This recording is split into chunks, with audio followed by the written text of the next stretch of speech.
चलिए दोस्तों, आज मैं बताएंगे अम्ल और क्षार का यानी केमिस्ट्री का ये चैप्टर है 2। इससे आपको क्लास 10th के लिए इसे अलग से प्रश्न नहीं बनेगा, तो वीडियो लास्ट तक देखिएगा। वीडियो अच्छा लगेगा तो वीडियो को शेयर कर सकते हैं। तो चलिए स्टार्ट करते हैं। पहला प्रश्न स्क्रीन पर यह रहा। क्वेश्चन कहता है लिटमस विलयन जो बैगनी रंग का रंजक होता है वह किस पदार्थ का बना होता है। यानी क्वेश्चन कहता है लिटमस विलयन जो बैगनी रंग का रंजक होता है, यानी बैगनी रंग का होता है, वो किस पदार्थ का बना होता है। तो ये आपको पता होना चाहिए, लीचन का बना होता है। किससे? लीचन।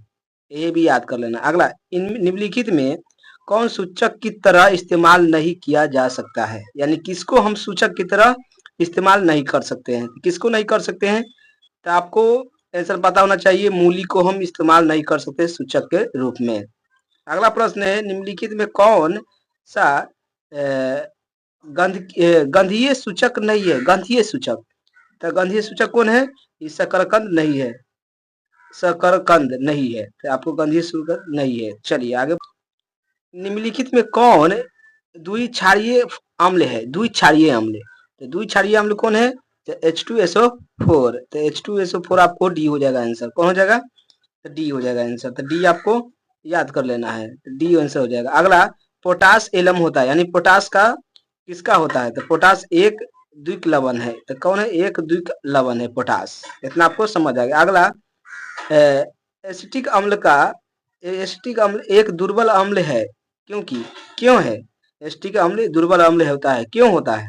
ये आपको पता होना चाहिए, क्योंकि एक आयनिक कम होते हैं, इसमें आयन क्या होता है? कम होता है, इसलिए यह दुर्बल अम्ल होते हैं। अगला प्रश्न है निम्नलिखित में सबसे प्रबल अम्ल कौन है? सबसे ज्यादा प्रबल अम्ल कौन है? ये आपको पता होना चाहिए। Cl, NaCl आपको याद हो जाना चाहिए। सबसे प्रबल अम्ल कौन है? NaCl है। चलिए, निम्नलिखित में से कौन एक से अधिक अम्लीय अम्लीय लवण बनाएगा? एक से अधिक बना लेगा, तो कौन बना लेगा? तो ये आपको पता होना चाहिए। H2PO4 ये सबसे ज्यादा बना लेगा, एक से अधिक बना लेगा। इतना दिमाग में बैठा लीजिएगा।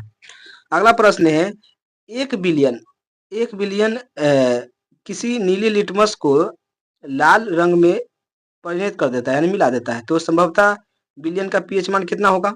ये आपको पता होना चाहिए। 6 होगा, क्योंकि अम्ल का यानी अम्ल चाहे कितना है, अम्ल का पीएच मान 7 से कम होता है, तो 6 होगा। कितना होगा? 6। अगला, जल के जलीय विलयन एवं क्षारीय विलयन के किसके कारण विद्युत का सुचालक होते हैं। यानी जल है, जल के अम्लीय विलयन चाहे क्षारीय विलयन किसके कारण होता है? विद्युत का सुचालक। तो ये आपको पता होना चाहिए किसके कारण होता है? H+ और OH- के कारण। अम्ल के होता है H+, आयन की क्या होता है? OH, क्षार की क्या होता है? OH-। ये भी दोनों याद कर लेना है। आगे बढ़ जाते, निम्नलिखित में कौन से धातु ठंडे जल से अभिक्रिया कर कर धातु ऑक्साइड बना लेता है, मतलब हाइड्रो ऑक्साइड बना लेता है। तो कौन सा धातु है जो ठंडे जल से अभिक्रिया कर लेगा धातु हाइड्रो ऑक्साइड बना लेगा? तो ये आपको पता होना चाहिए। पोटेशियम सोडियम पोटेशियम होता है। कौन होता है? Sodium potassium. तो आपको ए आंसर हो जाएगा। अगला है निम्नलिखित में से किस विलयन का उपयोग दीवारों की सफेदी करने के लिए किया जाता है। यानी दीवार में जो भी पेंट उट मारते हैं वो किसका उपयोग करते हैं? तो ये आपको पता होना चाहिए। सूत्र आपको याद है, CaOH का ट्वाइस, CaOH का ट्वाइस। आगे बढ़ जाते हैं कि ना। अगला है निम्नलिखित में कौन सा बुझा हुआ चूना है। ये सब सूत्र याद कर लीजिएगा, ये सब क्वेश्चन 100% पूछता है। तो बुझा हुआ चूना CaO है। कौन है? CaO। तो आपको कौन हो जाएगा आंसर? ए हो जाएगा, है कि ना? ए आंसर हो जाएगा। अगला, लवण Na2CO3 का जलीय पीएच मान कितना होता है जलीय विलयन का?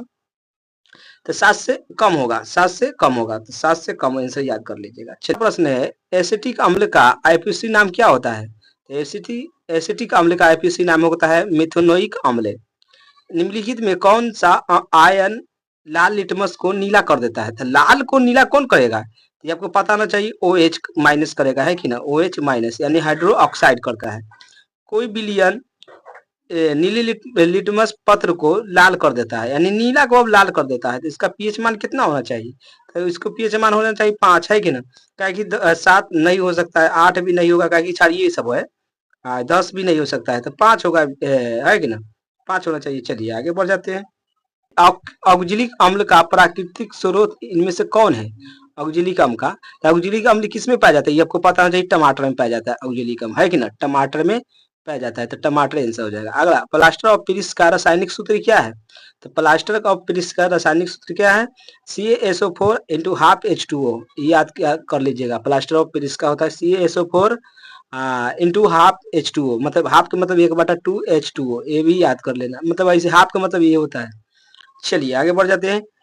लिटमस विलयन जब न तो अम्लीय होता है और न क्षारीय होता है, तब कैसा होगा? तब बैगनी हो जाएगा। कैसा होगा? बैगनी। अगला प्रश्न, किसी विलयन, उदासीन विलयन का पीएच मान कितना होता है? देखिए उदासीन विलयन का पूछा तो 7 होगा, 7 के बराबर, 7 के बराबर होगा, 7 के बराबर होगा उदासीन, है कि ना? तो ये भी याद कर लेगा। अम्लीय का बात करेगा, अम्लीय, अम्लीय का बात करेगा तो 7 से कम, 7 से कम। अगर क्षारीय का बात करेगा तो 7 से अधिक, ये भी याद कर लीजिएगा। अधिक, क्षारीय होगा अधिक, बराबर होगा कौन? उदासीन। 7 से कम हो कौन होगा? अम्ल, चाहे लवण, एक ही बात है। चलिए आगे, निम्नलिखित में कौन लवण है? तो NaCl नहीं है में, तो K2SO4 हो जाएगा। कौन हो जाएगा? K2SO4 एक लवण है। अगला, किसी लाल तप्त आयरन पर जलवाष्प प्रवाहित करने पर कौन सा यौगिक प्राप्त होता है? यानी कोई भी किसी लाल तप्त है, उसको, उस पर आयरन, मतलब आयरन होता है ना, उस पर आयरन जलवाष्प प्रवाहित किया जाता है, तो उसको कौन सा यौगिक प्राप्त होता है? तो ये आपको पता होना चाहिए, Fe3O4 होगा। Fe3O4 याद कर लेना। हमारे शरीर में पीएच कितना पारस के बीच कार्य करता है? हमारे शरीर में कितना पीएच होता है? तो ये आपको पता होना चाहिए, 7 से 7.8 तक होता है हमारे शरीर में पीएच मान पारस का। आगे बढ़ जाए, बेकिंग पाउडर का रासायनिक सूत्र क्या है? यानी बेकिंग पाउडर, ये आपको पता होना चाहिए। खींचने वाला, जो धोने वाला होता है उसको, तो ये आपको पता होना चाहिए। NaH CO3, NaH और CO3, NaH CO3, ये भी याद कर लीजिएगा। खाने बेकिंग पाउडर है।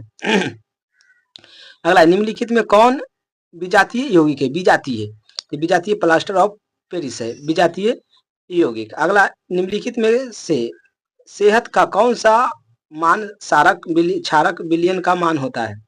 तो कौन होता है क्षारक? सबसे ज्यादा 13, है कि ना? 13 हो जाएगा आंसर आपको डी। निम्नलिखित में अम्लों में से कौन एक प्रबल अम्ल है? तो प्रबल अम्ल कौन है? तो आपको फ्यूरिक अम्ल है। तो सल्फ्यूरिक अम्ल आपको क्या करना है? टिक लगा देना है। चलिए, प्रबल अम्ल होता है। आगे बढ़ जाते हैं। कहता है, निम्नलिखित में कौन एक क्षारक नहीं है? क्षारक नहीं हो सकता है कौन? NaCl एक अम्ल है, तो क्षारक नहीं हो सकता है, तो आपको कौन है? कहाँ ऑप्शन है? बी में, तो NaCl नहीं हो सकता है। अगला है, निम्नलिखित में क्षारकों में कौन प्रबल क्षारक है? क्षारकों में प्रबल क्षारक, तो NaOH यानी सोडियम हाइड्रोक्साइड क्षारक, मतलब क्षारकों में प्रबल क्षारक है। तो चलिए आगे बढ़ जाते हैं, ये वाला आपको आंसर हो जाएगा। अगला, कुछ ऐसे पदार्थ होते हैं जिनका गंध अम्लीय एवं क्षारीय माध्यम में बदल जाती है, यानी अम्ल है ना, क्षारीय में बदल जाता है गंध, तो ये कौन, इन्हें क्या कहते हैं? इन्हें कहते हैं गंधीय सूचक। क्या कहेंगे? गंधीय सूचक। सभी धातु कार्बोनेट एवं हाइड्रोकार्बोनेट अम्ल के साथ अभिक्रिया करके बनाता है। क्या बनाता है? सभी धातु हो जाए तो कार्बोनेट या एवं हाइड्रोकार्बोनेट अम्ल के साथ अभिक्रिया करके बनाता है। क्या बनाता है?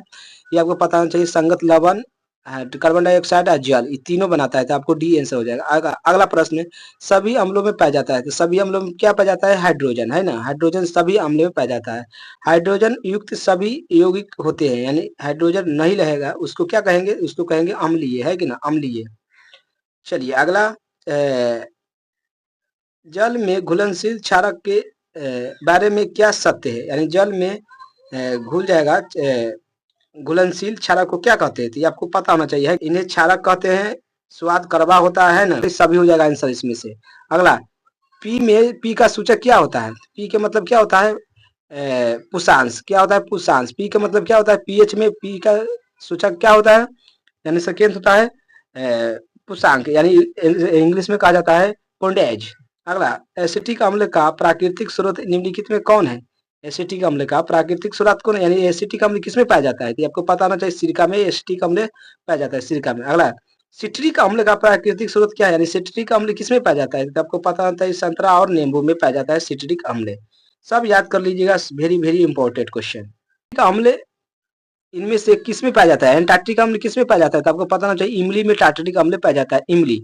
इमली आपको क्या हो जाएगा? आंसर हो जाएगा। अगला, लैक्टिक अम्ल किसमें प्राकृतिक है? लैक्टिक अम्ल किसमें पाया जाता है? तो आपको पता होना चाहिए दही में पाया जाता है, तो दही आपको आंसर हो जाता है। अगला, चींटी के डंक एवं नेटल के डंक में कौन सा अम्ल पाया जाता है? यानी चींटी के डंक में कौन सा पाया जाता है? ये आपको पता होता है मिथोनिक अम्ल, मिथोनोइक अम्ल। अगला, दांतों का क्षय कब प्रारंभ होता है? यानी कितना पीएच मान रहेगा तो दांत टूटना स्टार्ट हो जाएगा, यानी झरना। तो ये आपको पता होना चाहिए, है कि ना? दांत आपको मुंह का दांत झरना कब स्टार्ट होगा? जब आपका पीएच मुंह का पीएच मान 5.5 से कम होने लगेगा, तब जाके दांत टूटना स्टार्ट होगा। चलिए, हमारे पेट उदर में कौन सा अम्ल उत्पन्न होता है? तो HCl। HCl का मतलब हाइड्रोक्लोरिक अम्ल। HCl का मतलब क्या होता है? हाइड्रोक्लोरिक अम्ल, जो पेट में अम्ल का द्वारा काम करता है। अगला, अगला प्रश्न है, हाइड्रोक्लोरिक अम्ल एवं सोडियम हाइड्रोक्लोरिक अम्ल के विलयन की अभिक्रिया से उत्पन्न लवण को क्या कहते हैं? क्या कहेंगे? आपको पता होना चाहिए, सोडियम क्लोराइड कहेंगे। क्या कहेंगे? Sodium chloride. अगला, धोने धोने का सोडा का रासायनिक सूत्र, यानी धोने का सोडा का रासायनिक सूत्र क्या है? Na2 इंटू हाफ, मतलब 10H2O, NaCO3 इंटू 10H2O, तो आपको हो जाएगा सी आंसर करेक्ट। पता है बेकिंग सोडा का रासायनिक नाम क्या है? बेकिंग सोडा, तो बेकिंग सोडा का क्या है? सोडियम हाइड्रोकार्बोनेट, सोडियम हाइड्रोकार्बोनेट, तो आपको ये हो जाएगा आंसर ए, बी वाला। अगला, बेकिंग सोडा का रासायनिक सूत्र क्या है? बेकिंग सोडा का रासायनिक नाम था, अब बेकिंग सोडा का रासायनिक सूत्र पूछ रहा है। तो Na ऊपर बता दी HCO3, NaHCO3, तो आपको कौन में हो जाएगा? सी में आंसर हो जाएगा, है कि ना? सी आपको आंसर हो जाएगा। अगला, जलीय अस्थाई जल की अस्थाई कठोरता को हटाने के लिए इस किसका प्रयोग किया जाता है? तो किसका किया जाता है? धोने का सोडा। किसका? धोने का सोडा का, है कि ना?